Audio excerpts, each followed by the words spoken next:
7:01. Yeah. We'll have roll call. Director Davis? Here.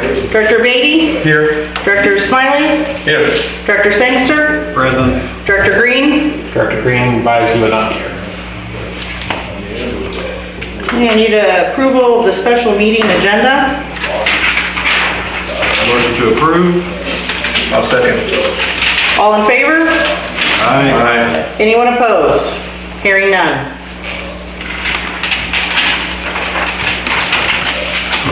Smiley, you lead us to the Pledge of Allegiance. Kindly repeat with me the Pledge of Allegiance to the flag of our country. I pledge allegiance to the flag of the United States of America and to the republic for which it stands, one nation, under God, indivisible, with liberty and justice for all.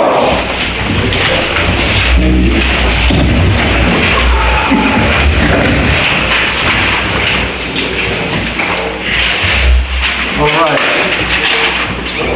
Do we have any public comment or communications for items not on the agenda? Persons wishing to speak on a matter not on the agenda may be heard at this time. However, no action will be taken until placed on a future agenda. Speakers are limited to 3 minutes. Please sign in, put your address in at the lectern.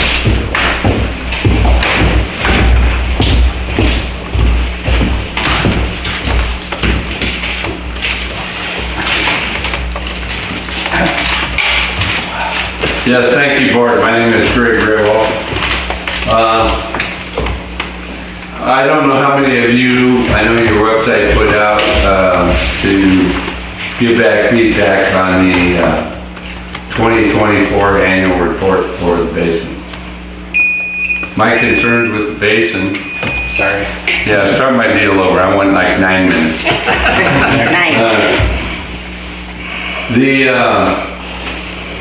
The acreage is not correct on the irrigated ag.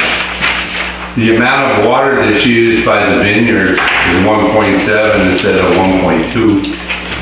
So they use 20,000 acre feet more water. The part of what evaporation off of the basins is incorrect. I mean, there's multiple things that doesn't represent what's going on with this basin. We pay $100,000 for this deal. It's 142 pages. 100 out of them are from the previous 7 years. I don't know why we're paying this much for a report that is duplicated with the majority of the stuff that's telling us what we learned last year and the year before, instead of adding what we need to know. And there's so many things in that report that everybody needs to understand, but the way that they lay it out in the report, they don't know how to read it. It's not, here's what we need to do, here's what we didn't do, here's what we used last year. The consultants are paid by certain entities, in my view, to basically lie. To say, here's what we want you to report, and not the truth. And somebody's finally got to stand up and say, this is unacceptable. This report needs comments by the 26th. The next meeting for the Pastoral Basin Advisory Committee is on the 26th. The report is due on the 1st. Why didn't this report that covers the end of 2024 come out a month or 2 months ago? Why did they wait till there's no time to actually respond to what's in the report so that you can't comment and where they could change stuff? Because they don't want you to. We have these meetings at different times where people can't come to the meetings because they're at work, or they just got home, or they got kids and they can't come, or now we have a special meeting for something. It's all geared to where they don't want the public input or the people that are affected by this stuff, and they don't have time to understand what's in these things because they've never looked at it. This is unacceptable, and sooner or later, some agency has to stand up and say, BS. Thank you. Thank you. We have additional comment for items not on the agenda.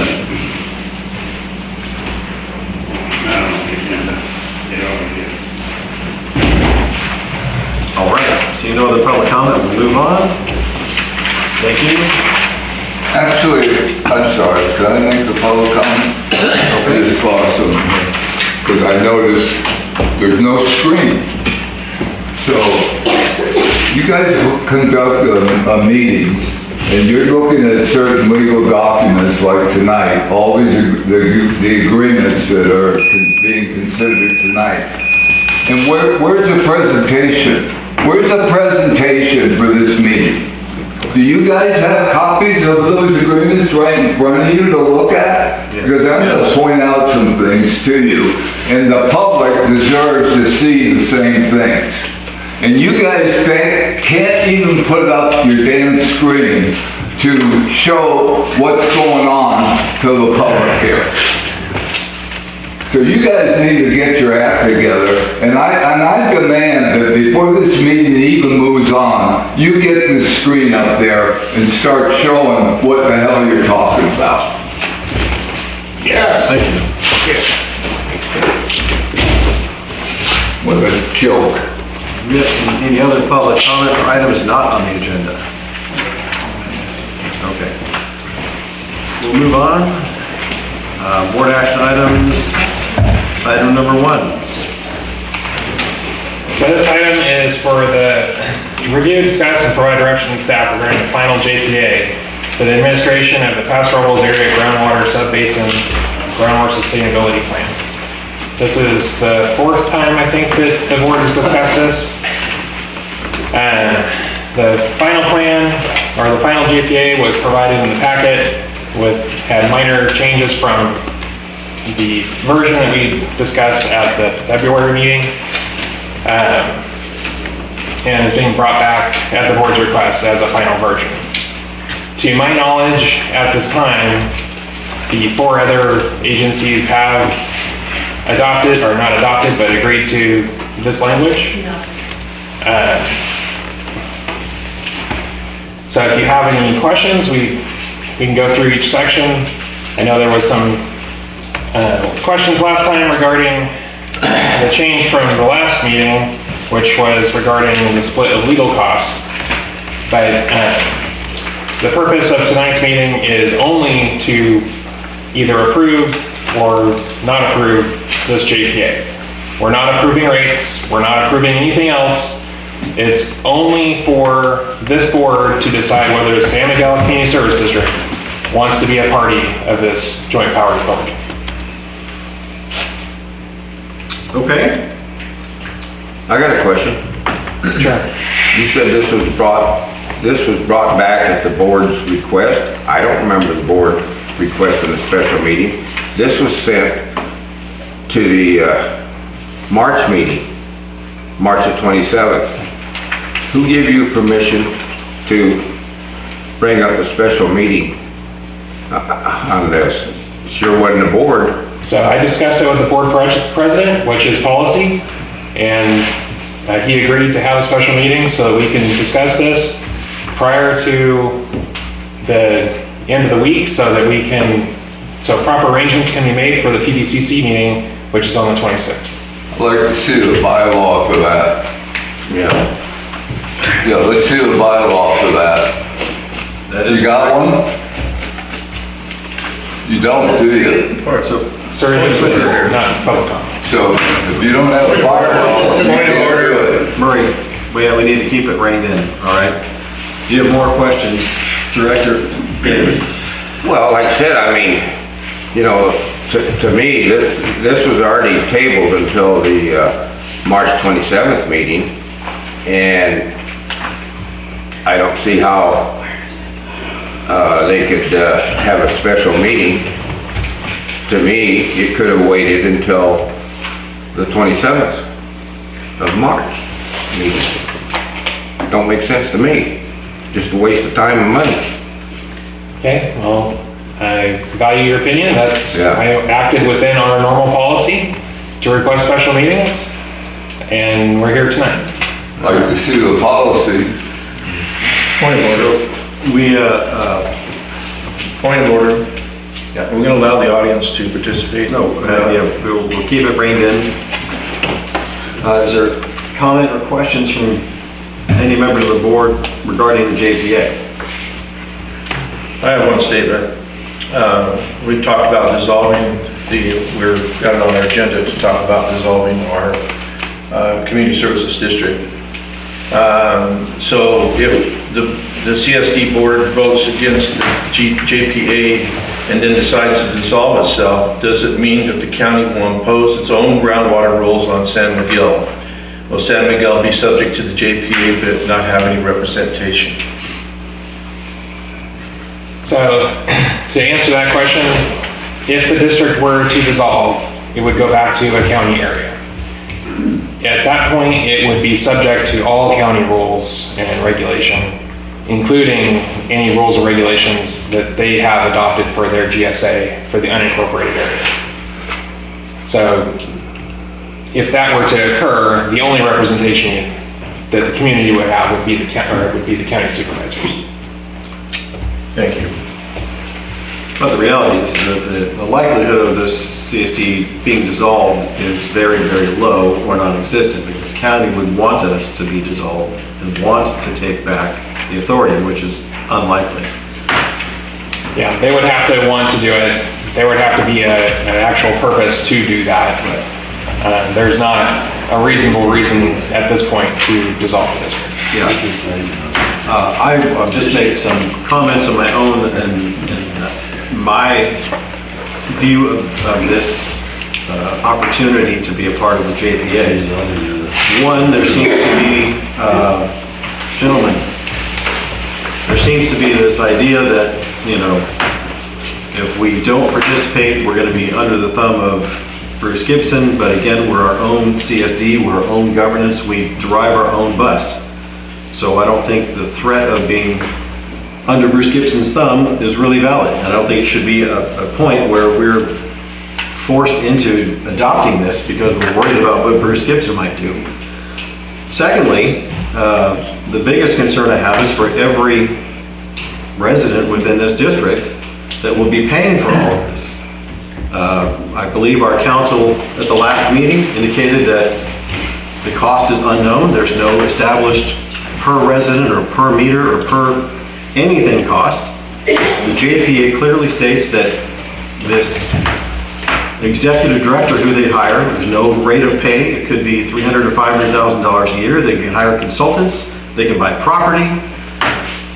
I mean, it could be untold millions and millions of dollars, and every resident that's a part of this by nature of their GSA agreeing to this JPA would be on the hook for whatever costs there are.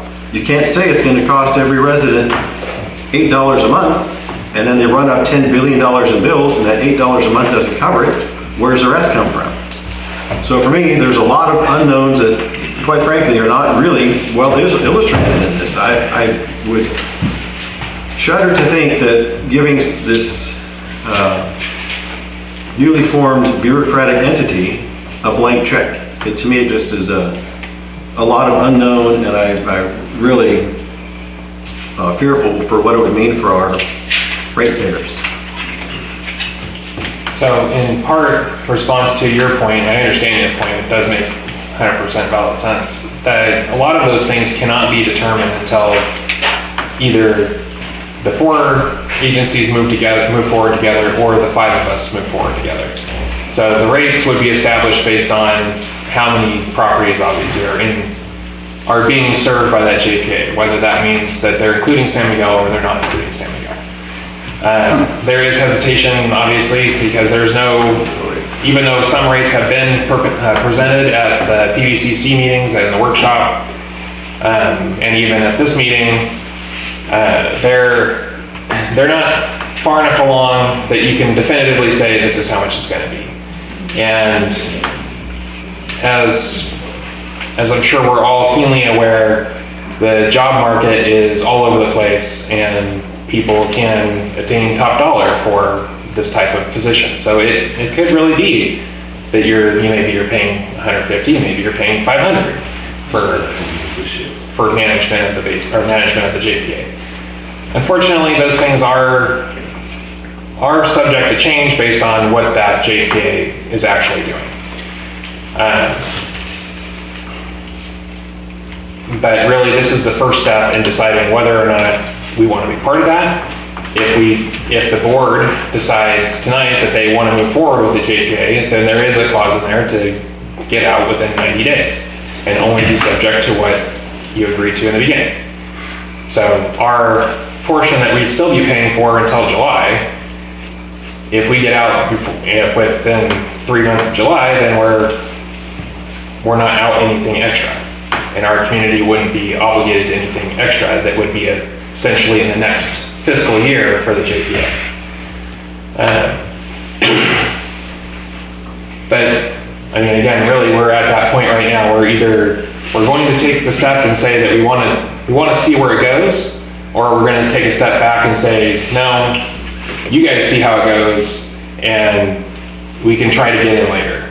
The consequence to that could be some sort of a buy-in later if we decide 6 months from now that we want to get into the JPA and then have to pay back some costs that were done prior to our inclusion in the JPA. Whereas right now, we're not really out anything. Yeah, but the bottom line to that is if we were in, we would pay the costs anyway.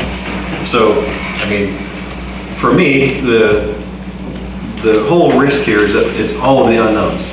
The other side of this too. So it's not just the risk and the unknowns.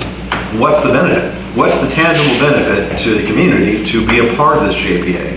Because as we've discussed numerous times, there's really not a likelihood that collectively there's going to be all of these wonderful projects that are going to benefit San Miguel or the residents thereof. So for me, it's hard to understand exactly what is the benefit for the community to be a part of the JPA. So because the district is predominantly de minimis users, if we were, how it would be looked at as far as the JPA and as far as rates are concerned, the district would be paying for its customers, and then the other properties within the district would be billed by the JPA. So our cost, or the properties within the community, are their cost to do an annual report, do updates to a JPA, a GSP. If we have to modify the GSP to include other projects or just to do projects, those projects for the most part would be, or those tasks for the most part would be managed by the JPA. And our cost would be, I think I figured it out the other day, it was roughly 0.5%. It's gonna be 18,000 a year. That's not correct. It most certainly is. That's what we're paying right now. So there's a cost benefit to that. There's also the benefit of being part of the group and having a voice in how the basin is managed in the first place. So although San Miguel may not be the deciding vote in whether something passes or not, at least San Miguel will have a say in whether projects move forward, if different tasks are done, if we want to do additional monitoring. That would all be part of the basin-wide management. But it's all things that would be relevant to those outside of the district. In other words, those residents of the basin. We have, if we are doing what we're doing now, we are controlling our own destiny, right? We have our district, we have our board, we do what's right for our community. I'm not understanding the benefit for being a part of Paso Robles and San Luis Obispo and everything that's not here. So it's not necessarily about just here, it's about the betterment of the whole basin. It's about working together. So let's go down the path of it, we're not going to be part of it. So we say, if you guys decide tonight that you don't want to be part of it, then that's fine, we'll move forward. We have to do all those things I just talked about on our own then. which is a much higher cost to the district. So all the community, and we would have to come out with, can I help you?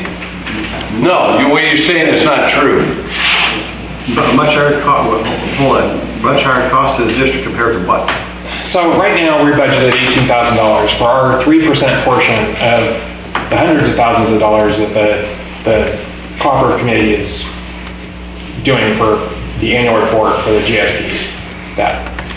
So on our own, we would have to do our own annual report or contract with whoever's doing the annual report for the basin to include our data at some unknown cost. Right now, we're paying 3% of their contract. If we're on our own, it might be $20,000, $15,000, $30,000, we don't really know. If we have to go through the effort to update a GSP specific to the district, then, that first GSP for this basin cost over $1 million. That's questionable expense, but there again, we don't know how much that would cost. At the end of the day, what really matters is that we all have to work together anyway. So even if we're on our own, we're not part of the JPA, which would be fine, our district still has to coordinate with the JPA for any mitigation that we do or actions that they do to make sure that we're not affecting them and they're not affecting us. That it's a neutral balance, or that we agree to whatever effect that they're going to have on us. That's how it's worked in numerous other JPAs and MOAs throughout the state. Monterey Valley or Monterey County is a prime example where along the Salinas they have one main group and they have little pockets up towards Salinas where a little water agency didn't want to be part of it, which is fine. But now they're on their own, doing their own thing, working, coordinating with the bigger JPA. So, on one hand, you would be part of what's going on and part of the bigger picture. On the other hand, if we're on our own, then we're only focused on us and then having just to coordinate with everybody else, which may mean that our actions can't be taken because they negatively affect something else. Okay?